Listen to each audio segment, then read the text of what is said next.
Buon pomeriggio e ben ritrovati con il TG Flash di New Sicilia. I carabinieri di Catania Fontanarossa hanno arrestato un 18enne per detenzione ai fini di spaccio di sostanze stupefacenti e un 35enne pregiudicato per evasione, entrambi catanesi. L'operazione è stata svolta nell'ambito di un servizio dedicato al contrasto dei reati connessi allo smercio di droga nel villaggio Sant'Agata. I carabinieri di Catania hanno arrestato per tentato omicidio e maltrattamenti in famiglia un 25enne.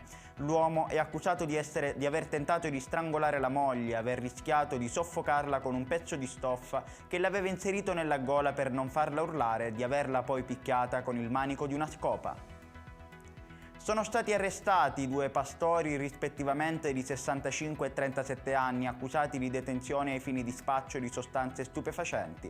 Nel corso di un controllo i militari della compagnia di Partinico hanno trovato 2 kg di canapa indiana nascosti in una stalla.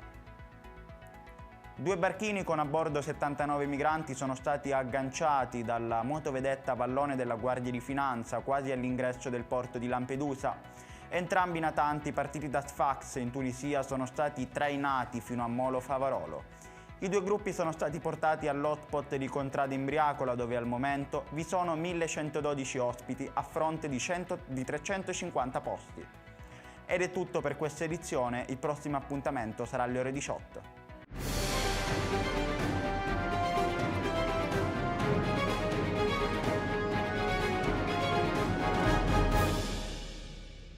Procar, centro assistenza autorizzato BMW e Mini, adesso anche BMW Motorrad, via George Marshall 7, Mister Bianco, Catania.